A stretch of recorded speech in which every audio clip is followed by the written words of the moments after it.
In the last period, my dear students, we have studied about the structure of PCl3 and PCl5. So we were about to study the structures.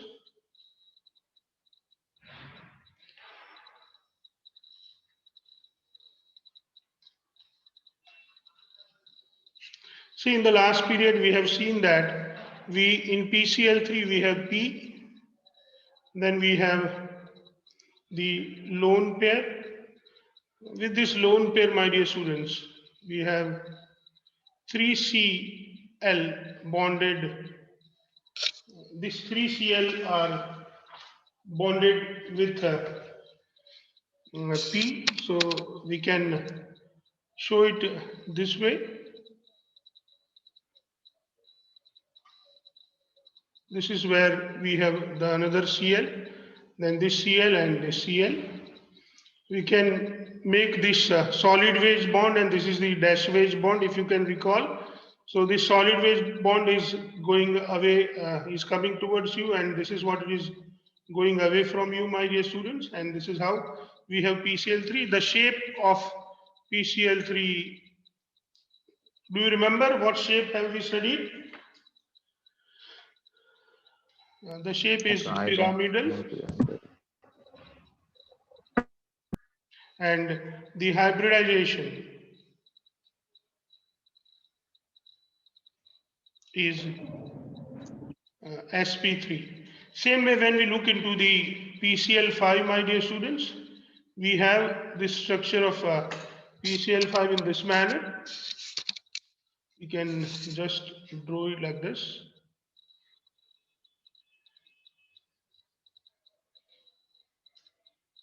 We can have this. This is something where we have P here. So this is what it is considered as a trigonal bipyramidal structure.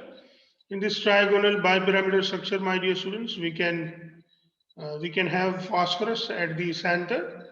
So we can draw phosphorus over here, and this phosphorus is bonded to 3Cl in the same plane. So this 3Cl in the same plane. The bond you can see here, they are known as this bond, and this bond. They are known as equatorial bonds.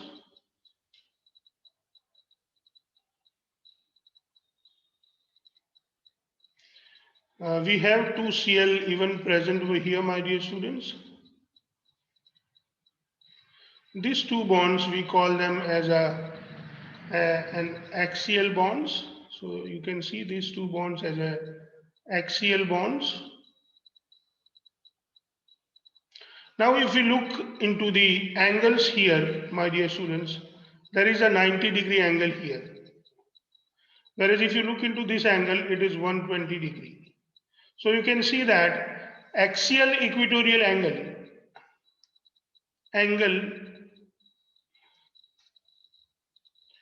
axial equatorial is equal to 90-degree, but angle equatorial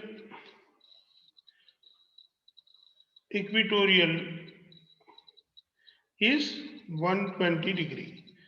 Or we can say, my dear students, that for equatorial bonds, the bond angle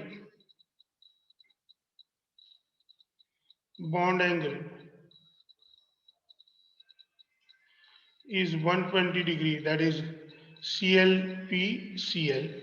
But here, axial equatorial bond is 90-degree, and due to this, what happens? More repulsion.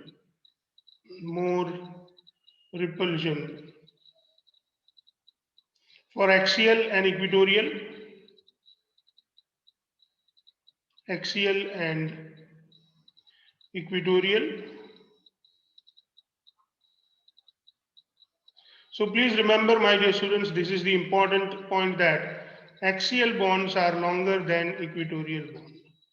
Axial bonds are longer than equatorial bonds.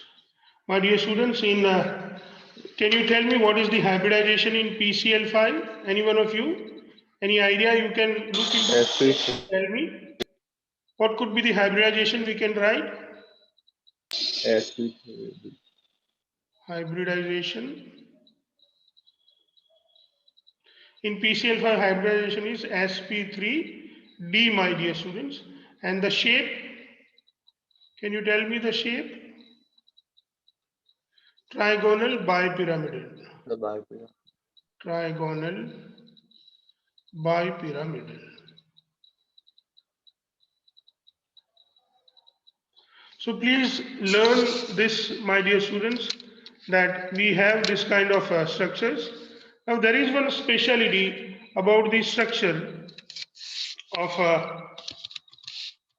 this PCl5 and so when we look into the PCl5, my dear students, when we look into the PCl5, the structure what we have seen is generally shown into the gaseous state or in the but what about solid state? So when we look into the solid state, our PCl5 exists as an ionic solids. So let us mention it in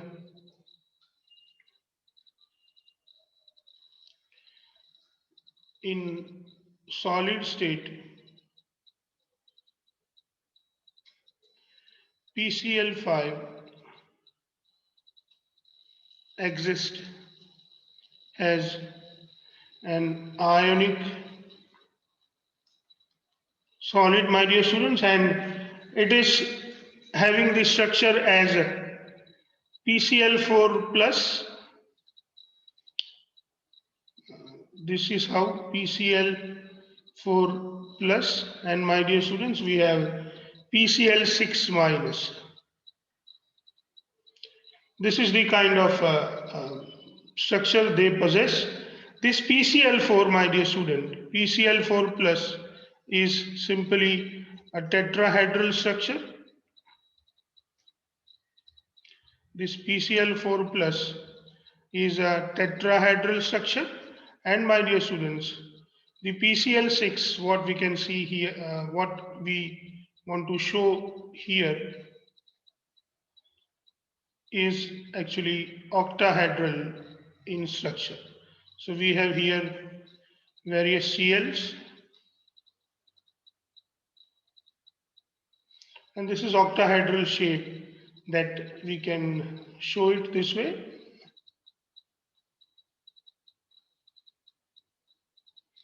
This is how the octahedral shape is formed, my dear students. And we can have this PCl6 minus available.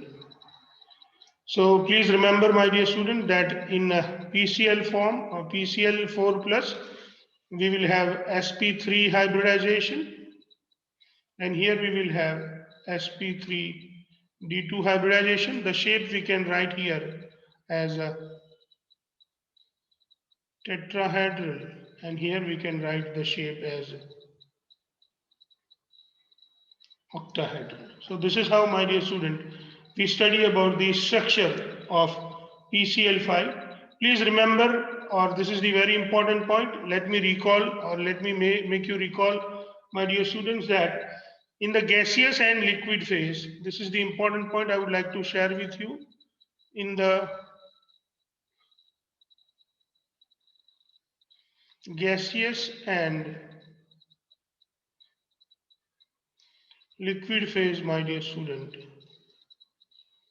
PCl5 exists, PCl5 exists as a trigonal bipyramidal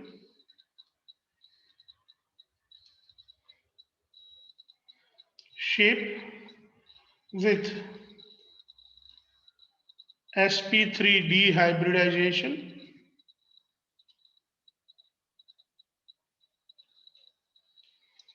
And in this structure,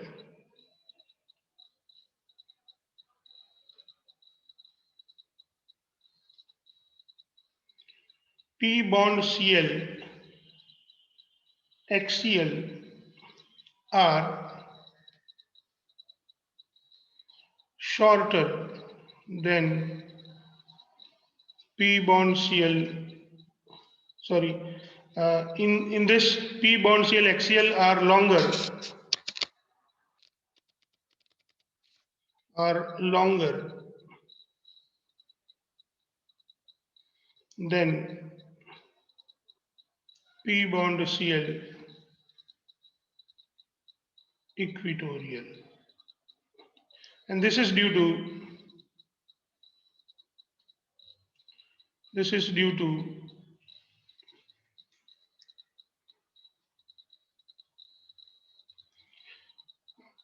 bond angle, which is equal to 90° for PCl HCl to PCl equatorial.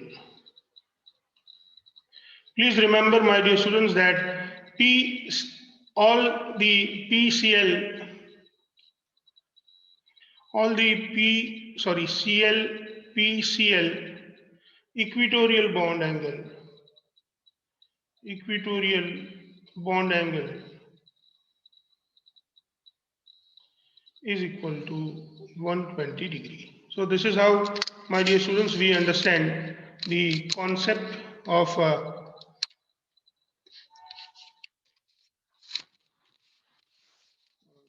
this PCl5. Now we are going to solve some of the uh, in-text questions. So the first question that I would like to uh, share or discuss with you is why does PCl3 fume in a moisture? Why does PCl3 fume in a moisture? Fume in moisture.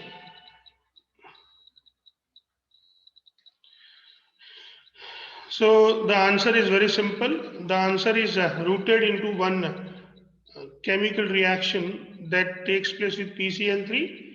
PCl3, when it reacts with water, my dear students, it produces H3PO3 and HCl.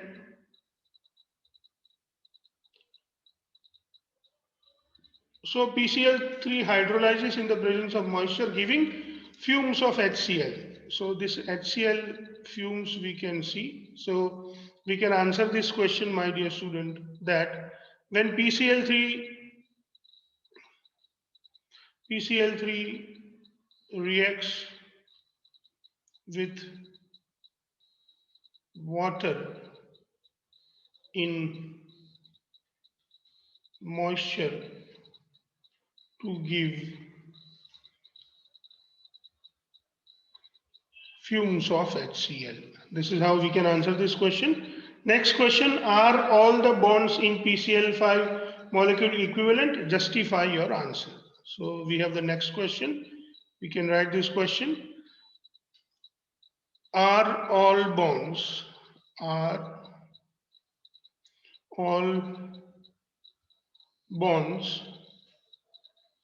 in PCl5 equivalent?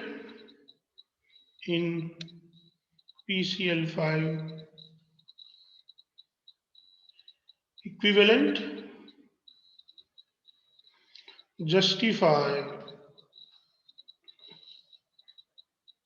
your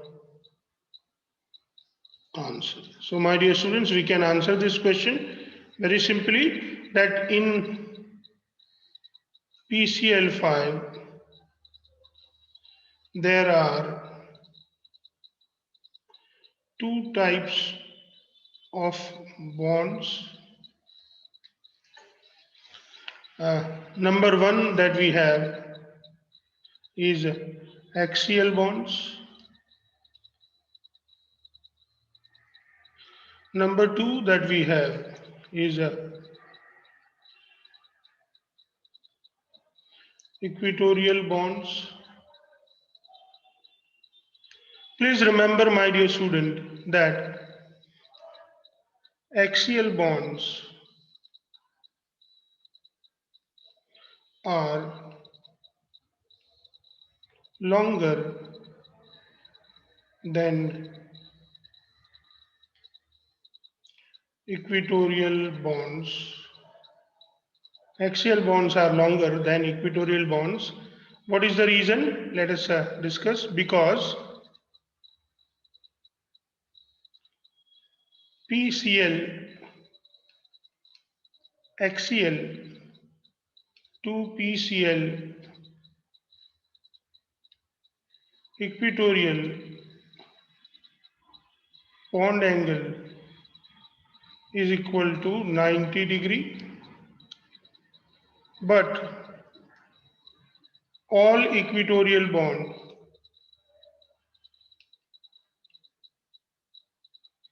angle, that is CL/PCl, is equal to 120°.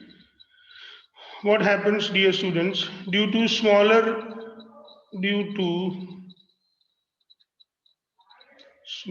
bond angle, axial bonds fill more bond pair repulsion, bond pair repulsion. Thus PCl axial bond length is more than PCl equatorial bond length. So this is how, my dear students, we can answer such questions. So it's very simple for you to understand, my dear students. I hope you understand it. कोई doubt है तो पूछ सकते हैं. चलिए, let us look into a few more questions. कुछ पूछना है तो प्लीज पूछिए. The next question is, what happens? Can you answer this question? What happens when PCl5 is heated? We have studied into the previous period. What happens when PCl5 is heated, my dear student? Can you answer, please? So the answer is very simple, my dear students, that PCl5, when it is heated, sublimation takes place and we get PCl3 and Cl2 gas. So we can answer this question that when PCl5 is heated, due to, or not due to, but PCl5 sublimate,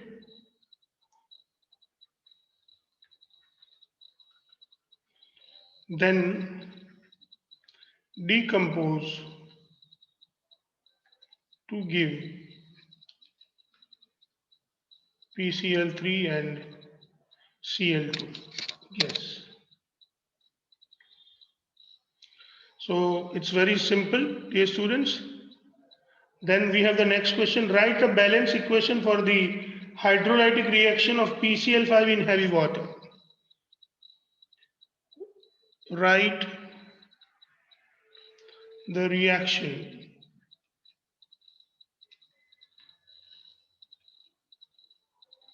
between PCl5 and D2o, which is known as heavy water.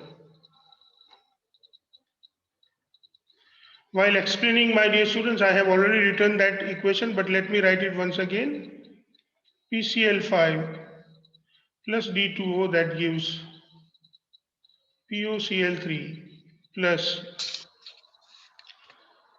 POCl3 plus 2 DCl. So here D is equal to deuterium, which is an isotope of hydrogen. We can represent it as 1H2 with neutron is equal to 1, proton is equal to 1 and electron